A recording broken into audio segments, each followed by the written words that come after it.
Hello, everyone. I am Northern Westman, and you're listening to the Disciple Hour, episode 21. And I'm joined by Ian and Gentile Gentleman. And today we will be discussing the Nashville Antiwhite terrorist attack by Aden Hale, but before Audrey Elizabeth Hale, who was a trans male. And his manifesto was leaked recently. And it is anti-white to the core. It contains sickening anti-whitism. We now know, we suspected it, but now it is confirmed that this was an anti-white motivated terrorist attack. And so I'll trace the story. This was back in March 27th, 2023. Then we got information about this Aden Hale, who committed a terrorist attack in a Christian private school in Nashville, Tennessee. He murdered 3 children, all of whom were white, and 3 staff members, 1 black guy and 2 white adults. Hale had been a student in the school from about the year of 10. Oh, by the way, sorry, if you hear earthquakes, then it's me. There's crazy seismic activity right now, and the town of Grindavik has been evacuated. So if my house shakes, it's just the anger of God, obviously. But anyway, yeah, so Hale had been a student of the school since he was 10 or so. Now, in the early days of this attack, the regime media and the anti-white media started to spin the narrative, and, you know, they made the well-known argument about guns, right? It's always if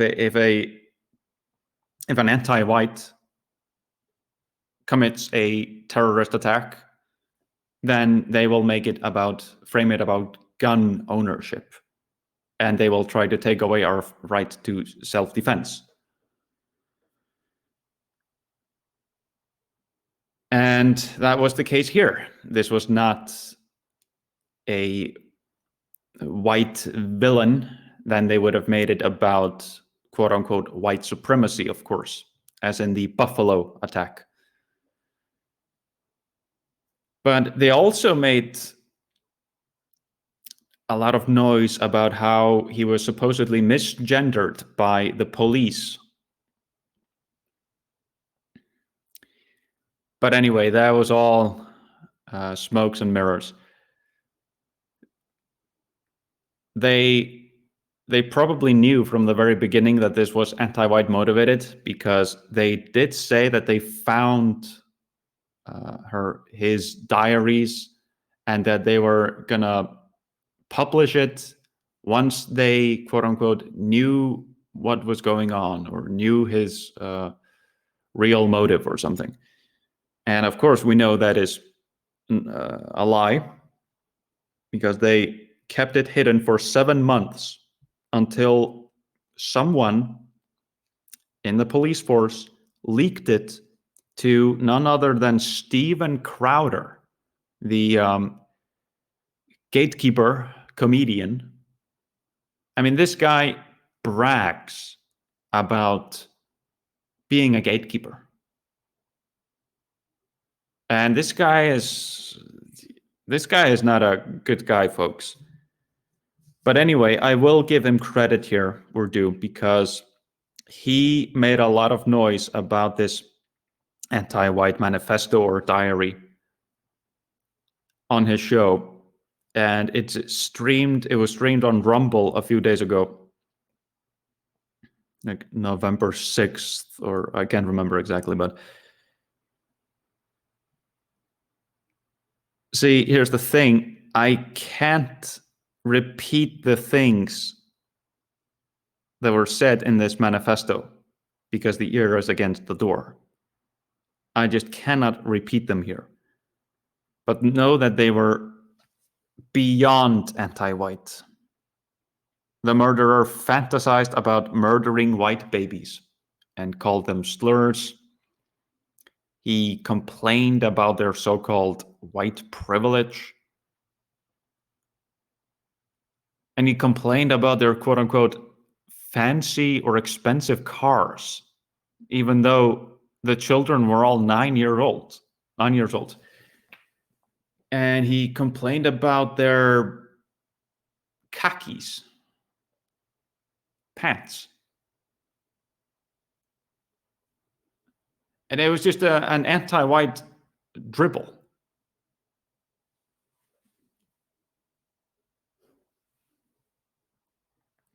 But the worst thing is, the absolute worst thing is that after Crowder released this stuff, the anti-whites tried to basically ban talking about the manifesto or the diary, take your pick. And the parents of the victims are so white guilted that they hired an anti-white spokesman for them. And he called whoever leaked it a viper and said that he was inhuman. Or that his actions were inhumane. And like physiognomy talks for itself, speaks for itself, because this guy just, I did not trust him the moment I saw him. And he's an anti-white pick. And the mayor of Nashville, an anti-white, non-white, just look him up and you'll see what I'm talking about. He wants to start an investigation into whoever leaked the manifesto. They're trying to do damage control. They do not want white people to realize that they are under attack, that their children are potentially at risk from anti-white terrorists. And this case has actually just had an effect on me throughout this past week. To see our people so sick with anti-whitism that these parents,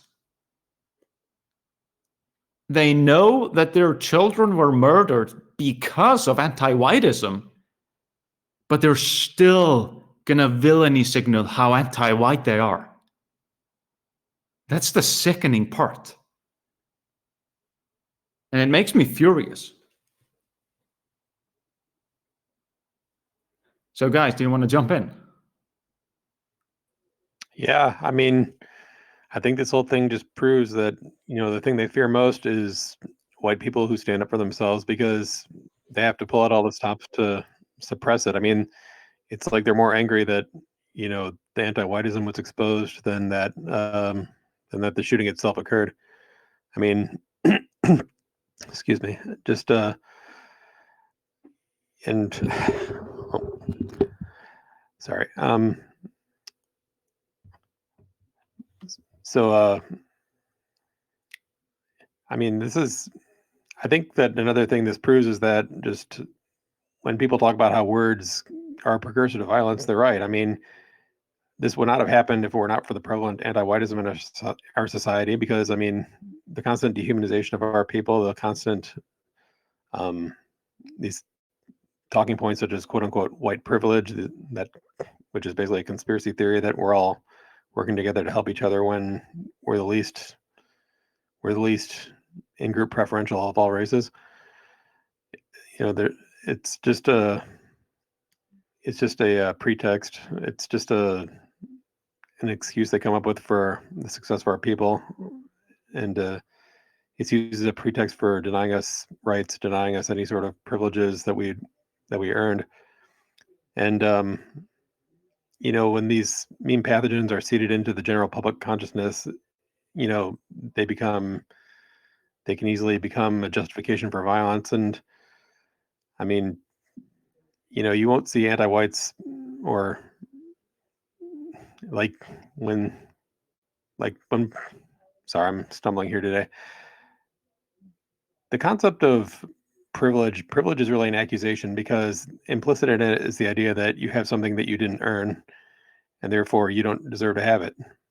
Now, of course, the people who go around saying these things, they would never suggest that they don't have a right to pass down an inheritance to their children, or that you know favoring their own family over someone else's is wrong. But they know that white people can be manipulated into accepting that moral framework, so that's why they play upon it, because it works to their advantage. So yeah, I mean, when you hear people talking about white privilege, or complaining about white people as if we're all rich or something, like, what they're doing is they're dehumanizing you. They're actually putting the idea out there that that anything you have is inherently illegitimate, and therefore it's morally justifiable to take it from you. Even your own life is illegitimate, and they can take that from you. So, when people talk about how genocides occur, it always starts intellectually. It always starts with words. It always starts with the dehumanization of the people they're talking about. And, you know, it's really sad to see that, you know, in the aftermath of this horrible incident, that there's more disgust toward the person who leaked the anti-whiteism of the shooter than the act itself. And I don't know what that says about people, whether they're genuinely scared, or whether they're genuinely that deracinated, or what. But I mean, it just shows that there's no humanity in anti-whites. There's no love in them, in their hearts. There's no sense of justice or fairness. They really just are filled with hatred and destructive bloodlust. So yeah, I mean, these meme pathogens, they might seem like silly ideas. Some people, just when they hear about white privilege or whatever, they just laugh it off, like, oh, haha, these crazy people, who could take that seriously? Well, there are a lot of people out there who do take it seriously, and they take it to its logical conclusion. And unless we put a stop to anti-whiteism, unless we speak out and call it for what it is, things like this are just going to keep occurring. So you ignore these things at your own peril.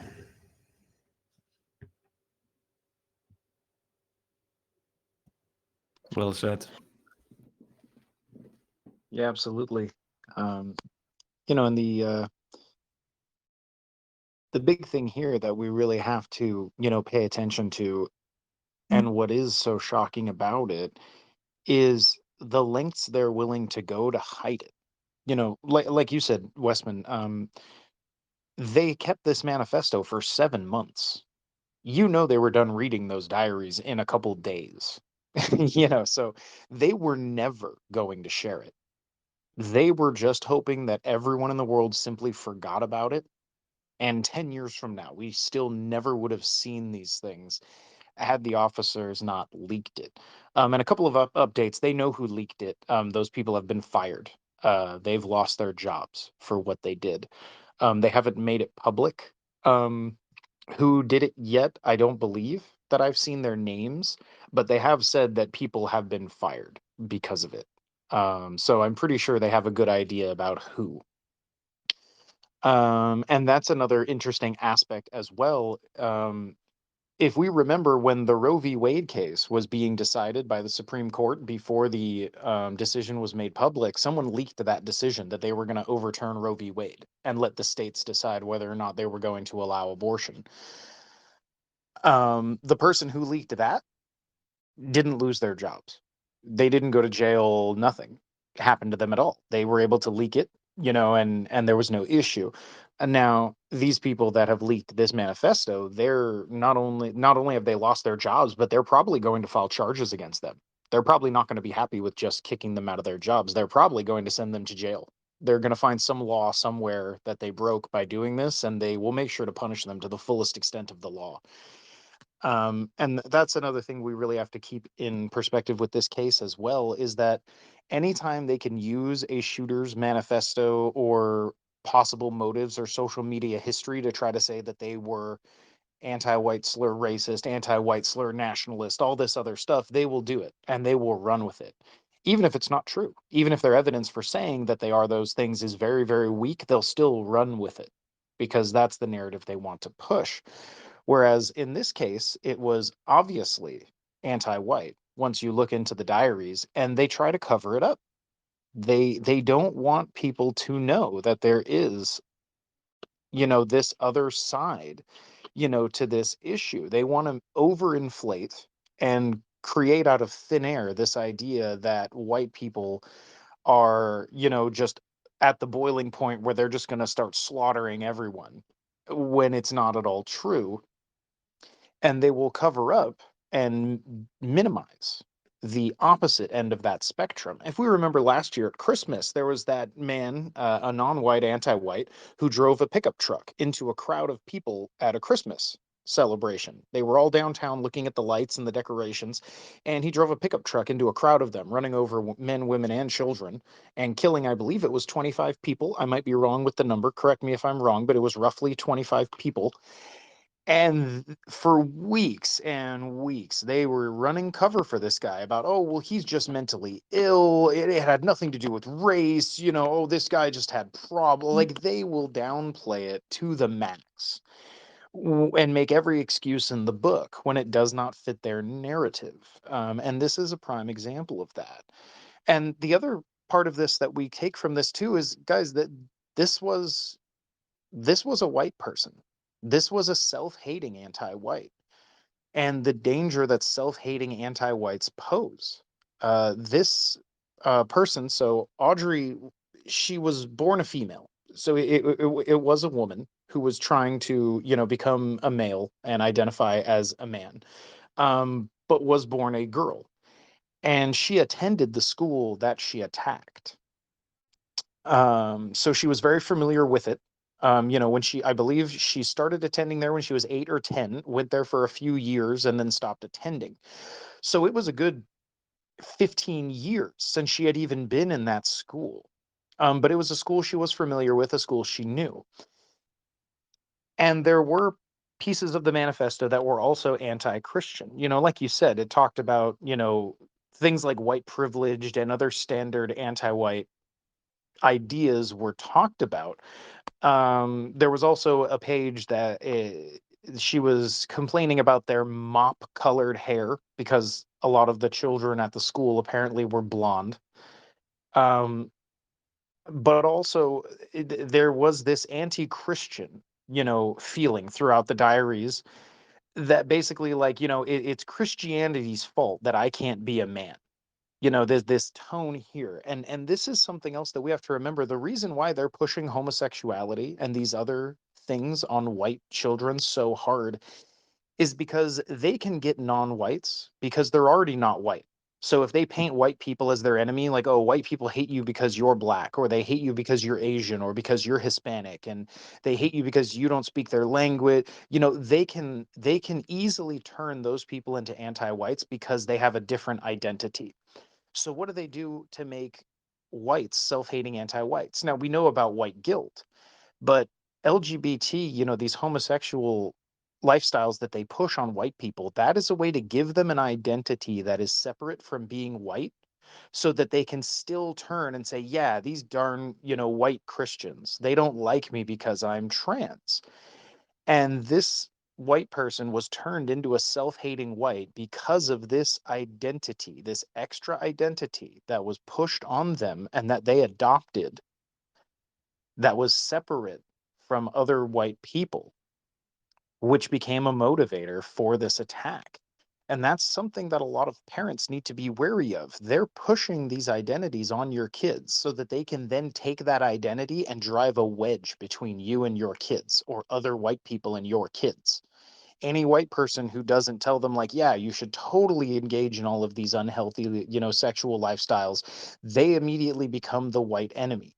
And it's a way to make your children anti-white. If the white guilt doesn't work, the insertion of a pseudo identity is another way to do it. And this case exemplifies that perfectly. This was a white person who was a self-hating, anti-white and anti-Christian. And it was because of this pseudo identity that was a huge motivator for this attack. So there is a lot to unpack here.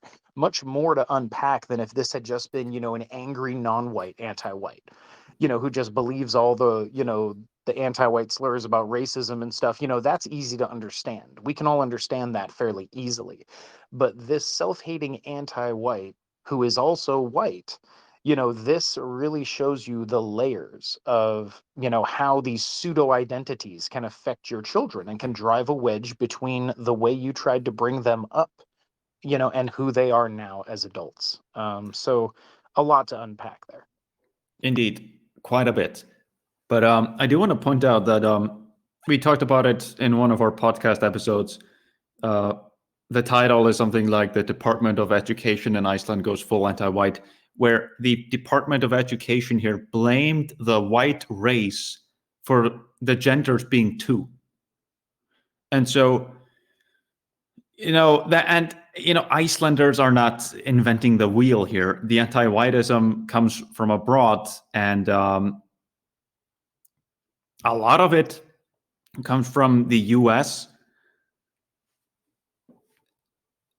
I'm not sure about this whole trans thing, but it wouldn't surprise me if this Hale was blaming the white race for her sexual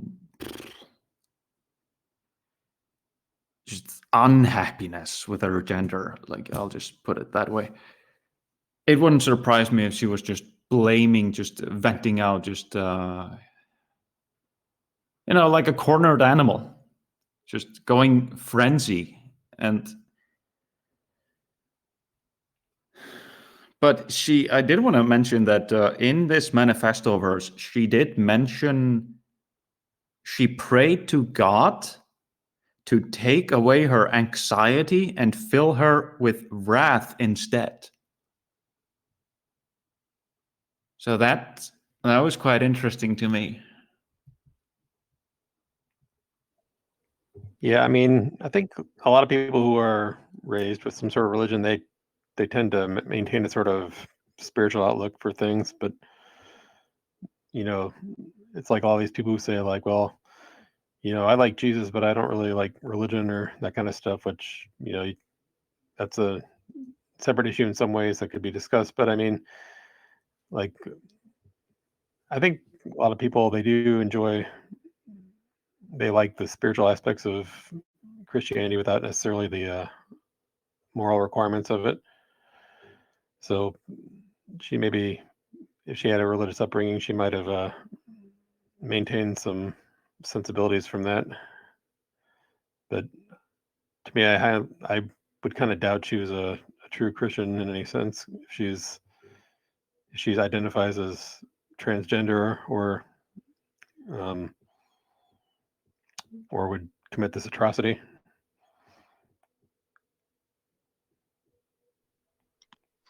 Yeah, and like you said, Westman, that was kind of the point I was trying to drive, is that when you're talking about these people who identify with these sexual lifestyles, any gay person you go up to who's white, they identify with being gay more than they identify with white, their race.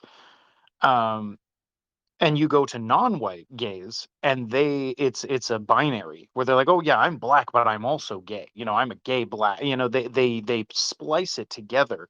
But for white people in particular, like I said, this is a pseudo identity. It's a way to separate them from identifying with being white and getting them to identify with something else. This person, I guarantee you, identified with being trans, and that was their entire identity. And just like in Iceland, where they're saying, it's white people's fault that, transgenderism isn't normal, this person probably also believed that. Like you said, the United States is kind of the training ground for a lot of this propaganda to happen. They test it out here. They use it here and they see if it works. They see how the non-whites react to it. They see how the whites react to it. And if it works, they send it abroad. So it's a way to field test a lot of these things before they get spread to other Western nations. And I guarantee you that's exactly what was going on in this person's mind here. She identified more with being trans, and so she saw white Christian people as the problem with her having that anxiety about being trans. And just like Ian said, it's not surprising that there was some leftover spiritual ties there, because this person, again, they went to a Christian school, they were raised Christian, and she was 28 when she committed this attack. So she was long since an adult, long since living on her own. This wasn't like a 17-year-old who just attacked their old school that they just got out of a couple of years ago because the school was mean to her or something. That's not the case. It was simply a place that she was familiar with. She knew the inside and outside layout. She knew how to get in and out. She knew the people that worked there. And so it was a comfortable target that, you know, occupied all of her anxieties. There was white people there, they were Christian, and they were easy targets. And that's why it was chosen. Um, but going even further into that, there's the other side of this too. People who are trying to downplay that this was an anti-white attack. And let's talk about what their argument is. Inside this manifesto, these diaries, she uses the word for a bundle of sticks. Or for some people who might not know what I'm talking about, World War I and II British soldiers used to call their cigarettes this word. It's got the letter F, the letter G, and the letter T in it. And so people are finding little things like that in this manifesto, and they're trying to say, "Oh, see, she hated everybody. See, this was just a horribly confused person. It's not an attack on white people. This person just hated everyone." No, that's nonsense. It's silly. Just like in Black American or Black culture across the West now, because rap music has kind of sent it everywhere. They call each other the N word all the time.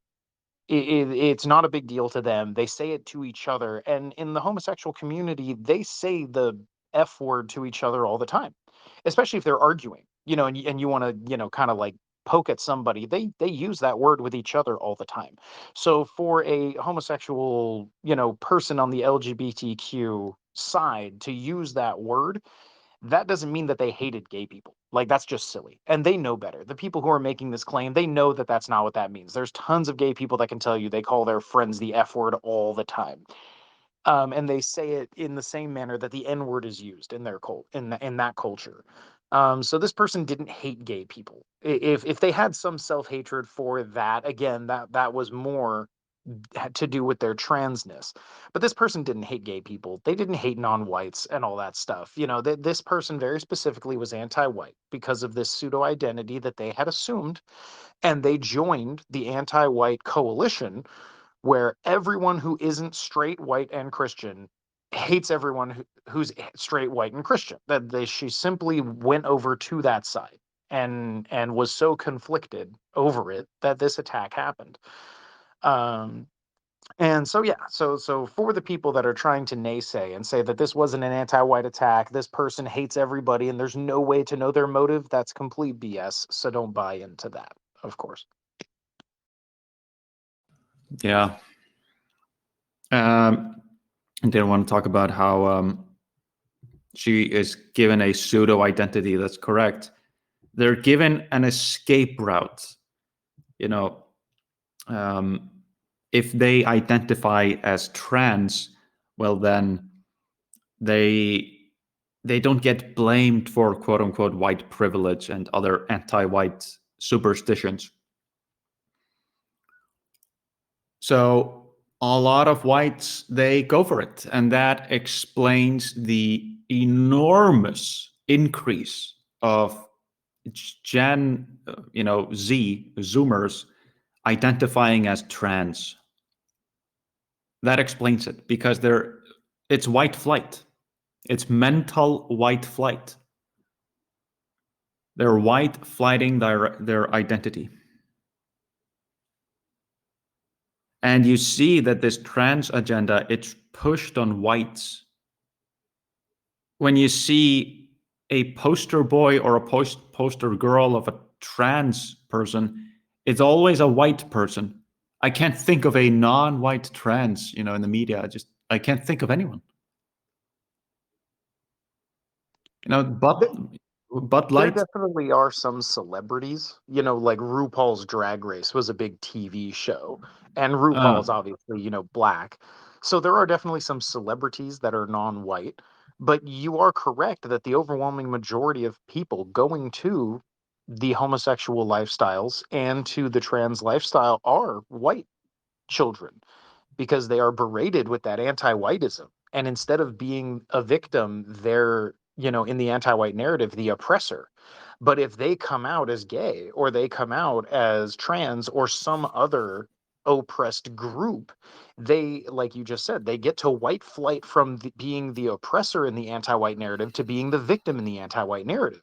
So the anti-white narrative is driving this huge amount of Gen Zers who are trying to alleviate the white guilt by claiming victimhood status on the other side. And yeah, exactly, this is an exact prime example of that, is someone who attempted to do that, and the mental pressure was too much. You cannot live with that much white guilt and self-hate Mhm. and then adopt a lifestyle that only makes you more depressed and more confused and less fulfilled and have good results. I mean, this was a recipe for disaster, and it all starts with the anti-white, anti-Christian narrative. Mhm.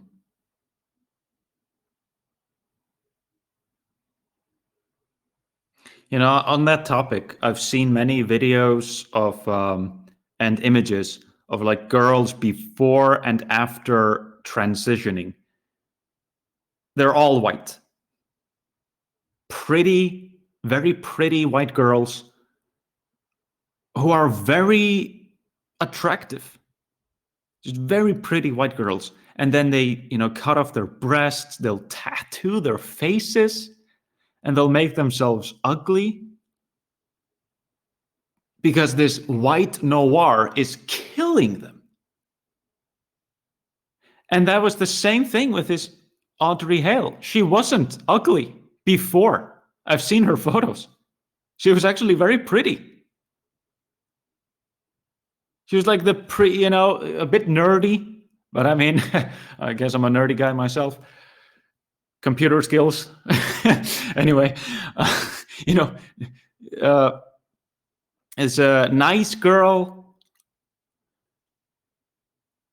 and then she turned out so ugly, grinning, ugly, all fucked up in the face, and committed this terrorist attack. It's so sickening. Well, and Elliot Page, a lot of Elliot Page, that Hollywood actress who played in Juno and X-Men and all of these other movies. Yeah, Elliot Page was, pretty girl. I wouldn't say she was the most beautiful actress or anything like that, but a totally normal, pretty looking girl. She's been trying to be trans for a couple years now, and it looks like she's aged 20 years. The testosterone injections or whatever she's doing have just destroyed her skin and her face, and she's emaciated, and it's horrible. Like, their lives don't get better when they do this, but they do it anyway because, again, like, the guilt and just being completely brainwashed with anti-whiteism is such a heavy burden that they will go to these extremes to try to find a place where they fit in and where people are actually going to like them instead of dislike them. But once you do transition and adopt one of these lifestyles, then nobody cares about you. Yeah, they might not be attacking you with anti-whiteism quite as hard as they did before, but your life doesn't get better. You just get to this lonely place where, maybe no one's bothering you, but nothing good comes of it either, and only bad comes of it. And yeah, it's quite terrible to see. And it does remind me of, 5, 10 years ago, a lot of people were doing these posts of people like pretty girls before they went to college, where a 17, 18-year-old girl who's just about to get out of high school is just the textbook, beautiful, well dressed, wears dresses, very cute hair, cute face, young lady who's white. And then she goes to college, and after 3 or 4 years of college, her hair is hacked off. She looks terrible. She's got tattoos. She dresses horribly, face piercings, and just looks like utter garbage, after a couple of years of brainwashing. And it really does go to show just how much of an effect these types of things will have on you. And they're doing it younger and younger. Whereas, like you just said, this Audrey person, when she was a 10-year-old girl, was a textbook, beautiful little 10-year-old girl. But before she even got to college, I bet you they got their filthy anti-white hooks into her, and her life was on such a bad trajectory ever since. And it's not just happening in college anymore. And that's the crazy thing. This is why we're seeing shooters get younger and younger. The shooters before, like the Columbine shooters, they were such a standout incident because they were so young. They were, 17, 18, barely about to get out of high school, years old. And any other, shooters before them were older. You kind of expected it. Like, oh, this, guy, he was older, his marriage fell apart, he lost his job, and, so he shot up the post office or something, right? The postal worker, euphemism came from that. Because people who engaged in shootings were usually older before the anti-white narrative made them crack. But now, after Columbine, you're seeing 18, 17-year-olds crack. And then now you're even seeing 13-year-olds shoot up their school. They're getting younger and younger because they're forcing the anti-white narrative on them earlier and earlier in life. And it's having this effect on these kids. It's intellectual and spiritual poison is what it is. We need to call it for what it is.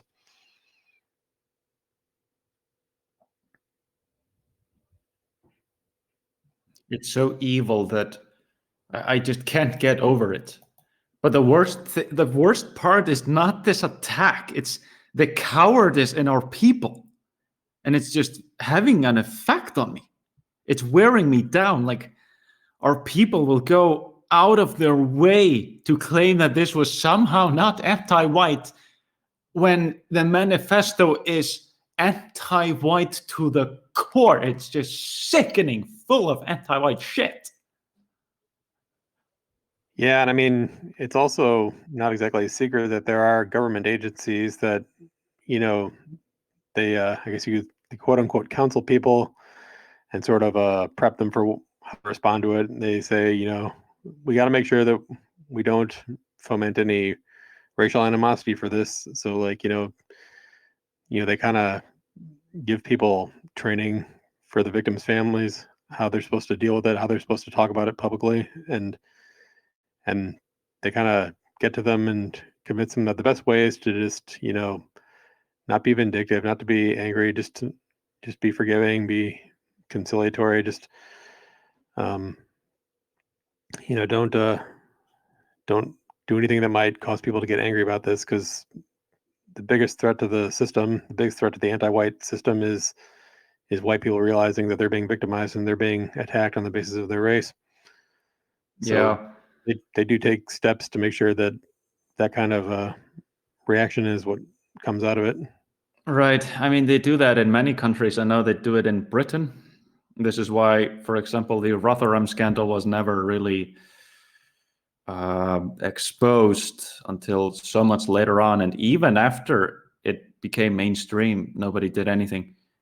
But yeah, No White Guilt, he said that in the US, it's a department within the Department of Justice. Yeah. Department of Justice. Yeah, No I was going to justice. say, so the Department of Justice will reach out to victims in certain cases, but also the FBI. The FBI actually has an entire PDF document on their website called Tips for Dealing with the Media.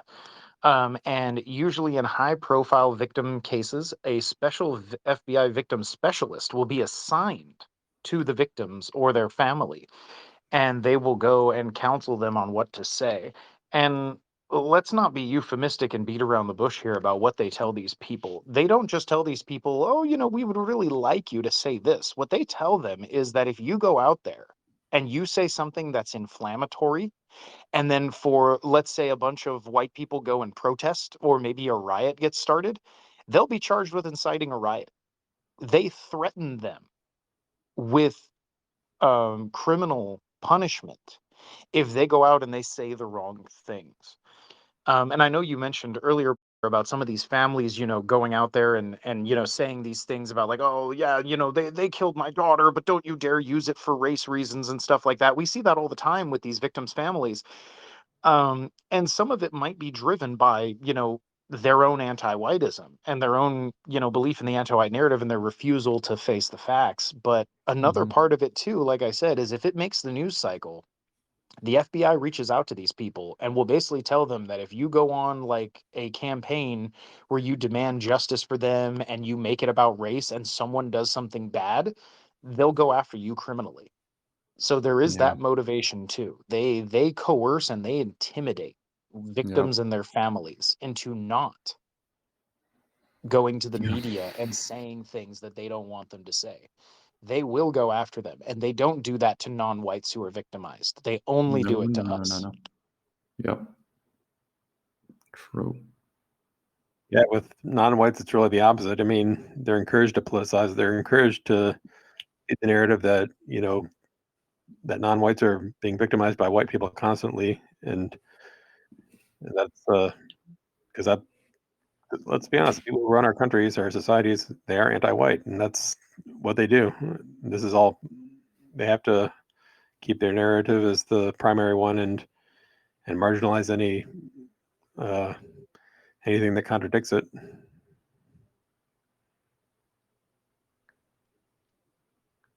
Yeah, it runs very deep.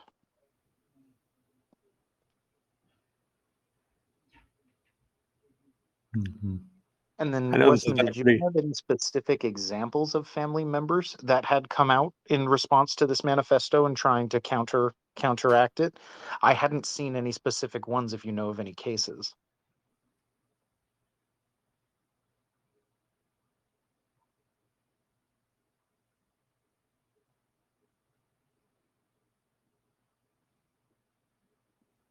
I think I did read that there were some parents who were upset about this manifesto or diary pages or whatever they were being leaked because I guess they thought, and I guess the justification for their being upset was that it's like it's re-traumatizing the families all over again or something like that. That's and uh, and of course you have to worry about the blowback that would come against trans identifying people. So I guess everyone's so concerned about that. Gotcha. Okay. No, it makes perfect sense. I just hadn't heard any specific cases yet. But no, it makes perfect sense. And yeah, I would not be surprised at all if they were contacted both when the incident happened, but also after this leak took place to, to be counseled on what to say. Yeah.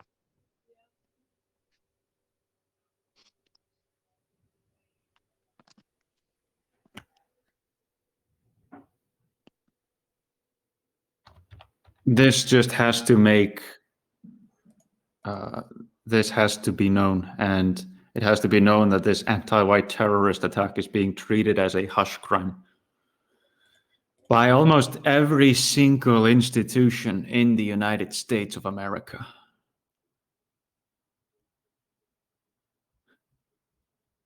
It's just so blatantly anti-white. I know this has been kind of a depressing podcast, but I mean, is there anything we can take away from this that's positive? Anything that illuminates a plan of action or a strategy we can use to bring the truth to people? I mean, I think it is good at least that someone did go to the trouble of trying to get this information, even though it's somebody as questionable as Steven Crowder. I think whatever you think of him, he did do us the service by exposing this. Yep. And even though they're trying to suppress it, I mean, let's hope and pray that this does help wake up more people, that there will be people who understand that, you are being attacked because of your race. It's not because people are just crazy, or that it's not because you have money. It's because you are white, that they have their sights on you. They have you as a target, and it's not something you can get away from. It's not something you can just. It's not something you can just put away and pretend it doesn't matter. It is matter. It's going to matter whether you like it or not. So you have to be racially aware, and you have to be realistic about why these people are doing what they're doing. Yeah, I think what we can take away from it is we need to give this a name. We can't just refer to, the transgender shooter, blah, blah. It needs a name, like the Waukesha anti-white terrorist attack, the summer of anti-white terror. It needs a name. So, yeah, we need to brainstorm on a name for it. Yeah, This is in definitely getting Nashville. a name for it would be important. I don't have any ideas. I'm sorry, Ian, were you about to say one? Oh, I just said this was in Nashville, right? Yeah, Nashville. The name of the school escapes me. Let me see. Where was it?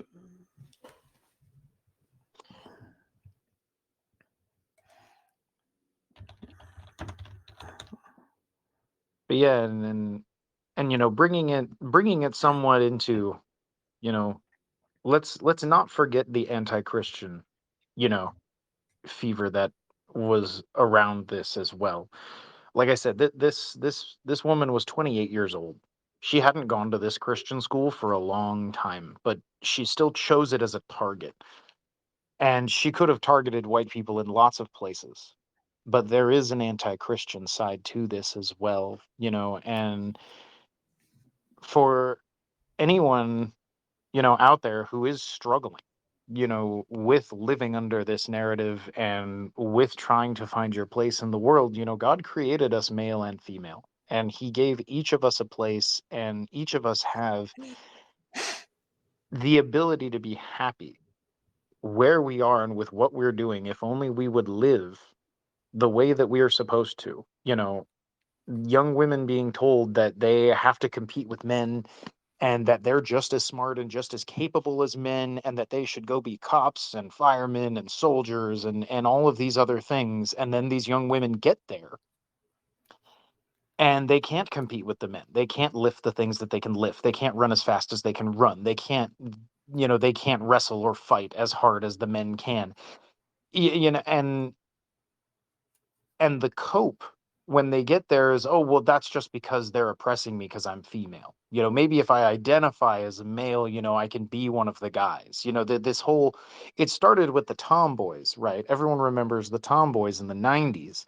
These girls, they just wanted to be one of the guys, but they were still a girl, and they grew out of it, and they usually became, a regular woman later. But this is just a hardcore continuation of the whole tomboy movement, where these women are basically told that they need to compete with men, and they know that as a woman they can't be a woman and compete with men, and so they start doing these types of things, and this doesn't fix anything. Young ladies are never going to become men simply by saying that they are, just like men are never going to become women simply by saying that they are. God made us the way that he made us, and he made us this way for a purpose, and there is lots of joy and fulfillment and happiness when you accept that and you live the right way. Trying to adapt the world to these crazy man-made lifestyles is what's driving your anxiety and your sadness. And so if you are struggling with any of these things, or you know someone who is struggling with any of these things, those are the words that they need to hear, that they will always find happiness with who they are much faster than if they try to bend the entire world to some lifestyle that they are not. No one's saying it to these kids, and they should be. And it should come from a place of love and from God. And that, these beautiful young women have so much more potential being an amazing woman than they do being a fake man. Being a fake man will never be as important as being a real woman. And being a fake woman is never going to be as important as being a real man. And that is the narrative that has to be put out there. Amen. Yeah. The school is called simply the Covenant School. So, the Covenant School anti-white terrorist attack. Yep. But yeah, Okay. good Called points, the Covenant. Chantal. Anti-Christian Covenant.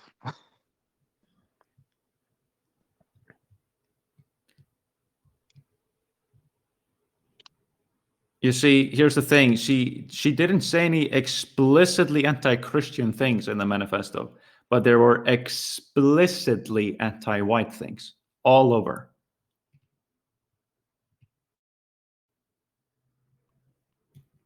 She could be the anti-white messiah.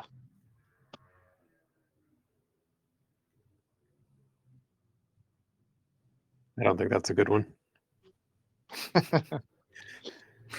I'm the worst at naming things.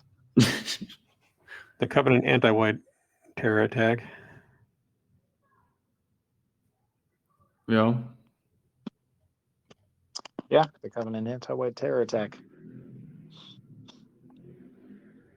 I think it needs to be Covenant School. Anyway. Anyway, a bit depressing topic, but I think we covered it pretty well. No, we did. You know, people absolutely. should. No. I'm gonna say this during this Thanksgiving. People need to bring this up. People, it needs. If you need to ruin one Thanksgiving, I don't care. If you need to ruin one Thanksgiving in your life, then this needs to be the one. People need to hear about this. Children are at risk. They are in danger because there are anti-white freaks roaming around. And they're ready to murder children because they simply hate themselves. That's how dangerous the world has become. So people need to talk about the anti-white Covenant School. Covenant School anti-white terror attack. Anyway, thank you all for listening, folks. And God bless you. God be with you. And pray for the victims. And pray that people will hear about this. And yeah, thank you guys all for listening. Thanks for doing it together, guys. Always look forward to this every week, and I really appreciate the time.